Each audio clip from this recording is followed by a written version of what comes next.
Hey guys and gals, it's your buddies Drew and Ralphie with Living History's Mysteries and Ferocious Feline Productions. You know, one really cool thing about searching through history is being able to find answers that have baffled people for centuries. The one we're going to look at today is over a European duchess who lived a very illustrious life. But rumors started to spread of her activities, murdering young girls, bathing in their blood, torture. Where did these stories come from? What was the truth? Today, we're going to take a look at the history of the Blood Duchess, Elizabeth Bathory.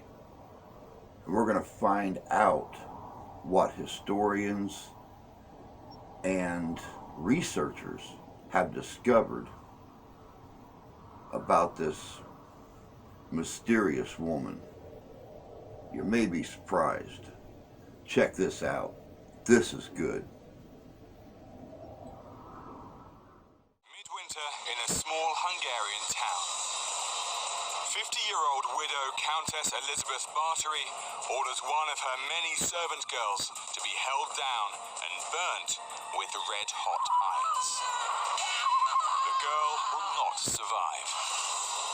According to the record books, Elizabeth Bathory is the most prolific female killer ever, ordering the deaths of over 600 young women. She will also go down in legend as Countess Dracula, a vampire who bathed in the blood of virgins to stay forever young. So where's the evidence for these incredible stories? Or is this just a bloody tale?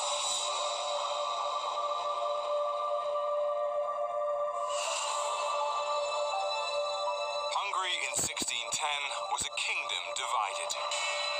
The south occupied by the Turks, the north run by rich nobles.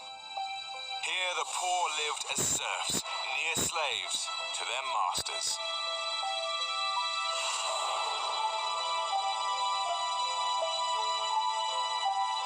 Today, Hungary's National Museum holds precious relics from that time.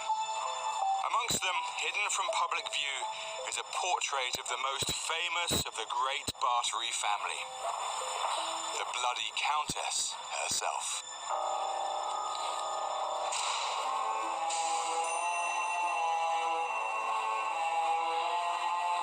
Now, this is the storage room for paintings. There's centuries of oil and canvas here, and right at the back is the portrait of Elizabeth Bathory. The first impression when I look at this is a classic aristocratic portrait. Her face doesn't seem troubled at all. There's no sign of the brutal torturer, the bloody killer. So you'd really have to use a lot of imagination to suddenly put her in this torture scenario. In fact, the notion that this countess was a real-life vampire sounds more like Hammer horror than Hungarian history. Time to investigate.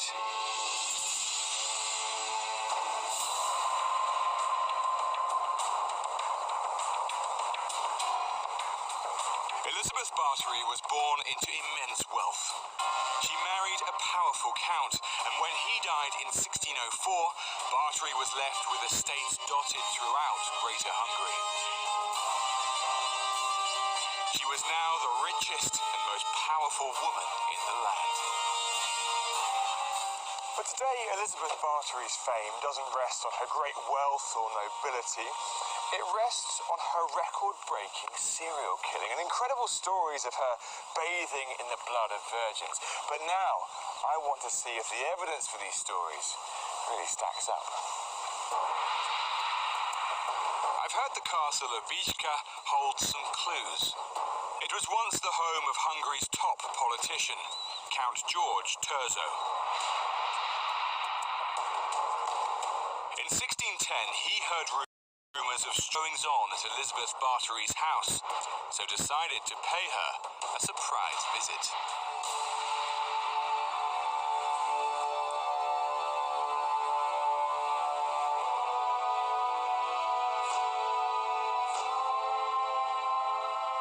This is an absolutely fascinating document. It's written by Count Turzo, and it's to his wife. He talks about when our people went to where she was living, he says, they discovered a dead girl at the house and another one with wounds and dying from torture. And another one who was imprisoned, who that damned woman was keeping for torture. So this is incredible. This is something he has seen. He has written it firsthand, and this is the original document right here. Okay, we don't quite get bathing in the blood of virgins here, but this is very, very strong.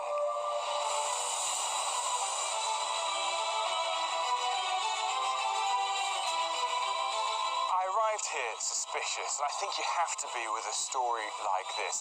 The Bloody Countess myth could easily have been created later on, but what I've seen suggests the opposite. Compelling contemporary evidence that cites torture and killing. Clearly, there's a very strong case for Elizabeth Bathory to answer.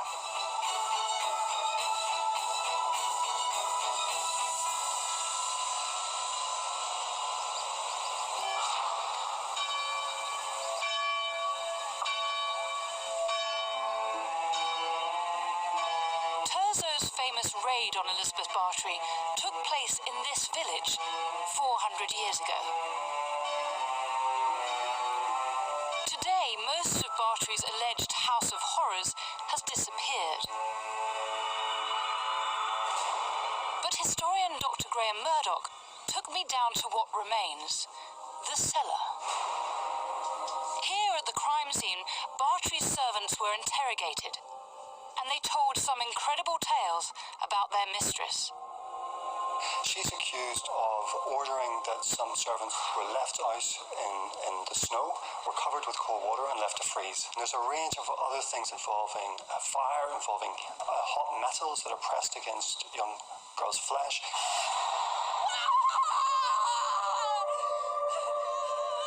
Some of them were beaten to death. They give pretty graphic accounts of the treatment that some servants received if they were deemed to have disobeyed their mistress. It's all really gory stuff, isn't it? Yes, you can see where the label Bloody Countess came from. Under torture, 4 servants admitted being complicit in a prolonged reign of terror. Other witnesses claimed Bathory & Co. had killed hundreds of young women. Just a week later, at Beechcombe Castle, the accomplices were tried and executed. Yet Bathory, the boss, never faced trial. So why wasn't she tried? Well, they've had a particularly speedy, helpful conclusion from their point of view. They've got out the evidence, they've found the guilty, they've punished them, they've incarcerated Elizabeth. The show is over. Bathory was locked up for life in her own castle, her land passing to relatives. Coincidentally, many of these same relatives had very close ties to Count Turzo, as did the witnesses at a rigged trial.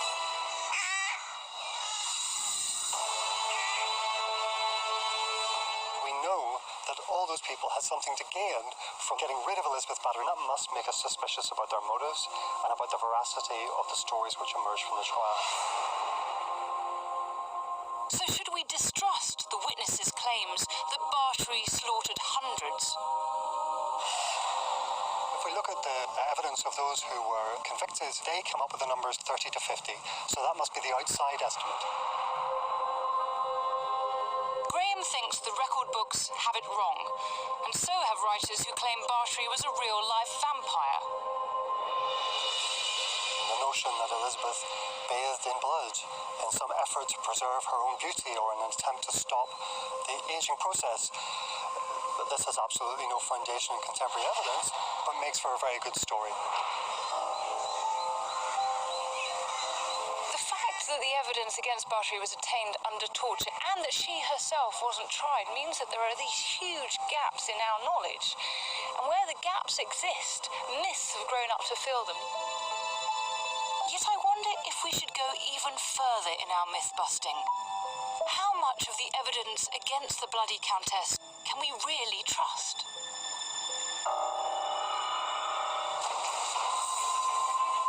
Susanna has found some serious flaws in the case against Elizabeth Bathory. Yet I've seen an eyewitness account of torture in action.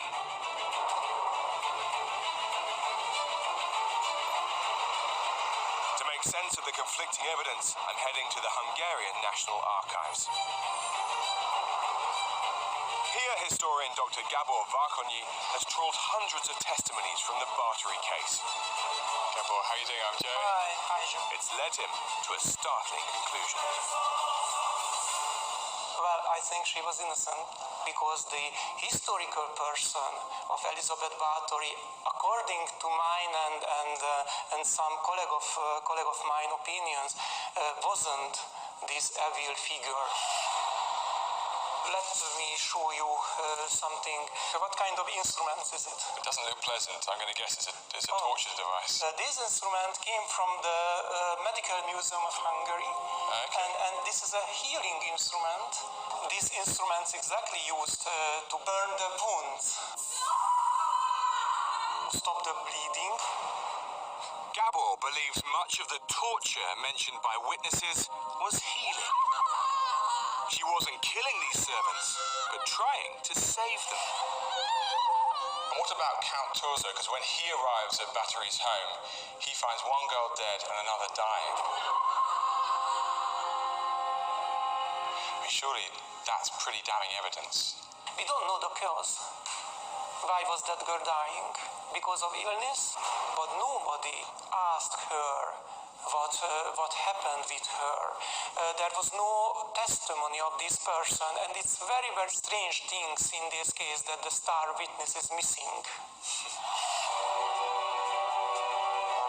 Instead, the evidence came from two key sources: Bathory's accomplices and independent witness testimonies. So here are the famous testimonies.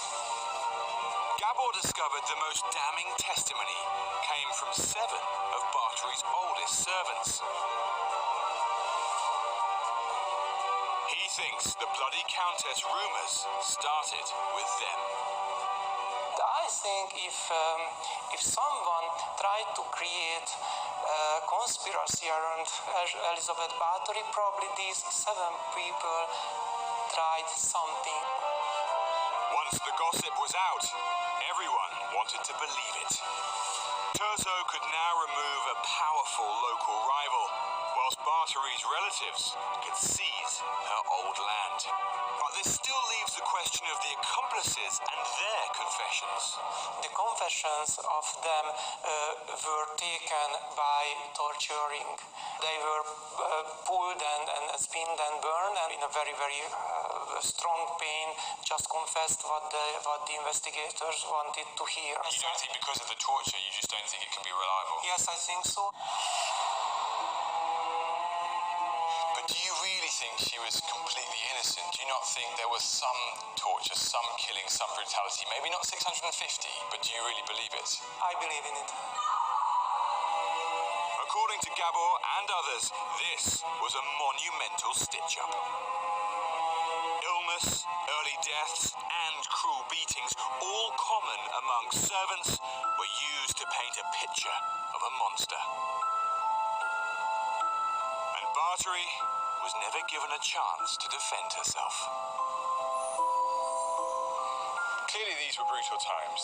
However, if Gabor is right, and this whole story, this incredible case of Elizabeth Bathory, is one bloody tale that's been misleading and fooling historians for centuries.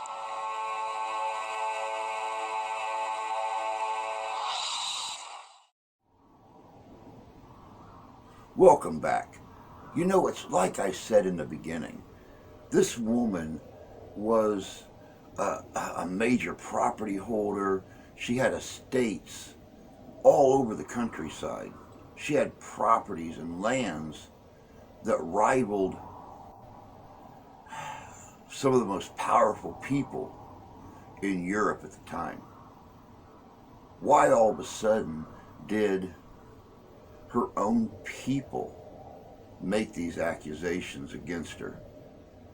And if they were true, why was she never tried and punished for the crimes?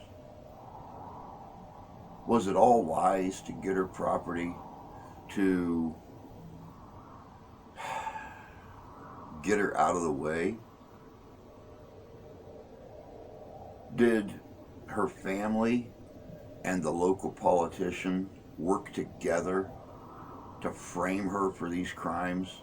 Did the witnesses actually confess because of the torture, or was it true? We heard what the scientists had to say, we heard what the doctors had to say. I guess even based off their opinions, fact or not, we have to make our own decisions. And it's just going to remain one of those mysteries that history left behind. But that's all we got for you guys today. Until next time, take care of yourselves. Take care of each other. God bless you. God love you. We do. And we'll see you out there.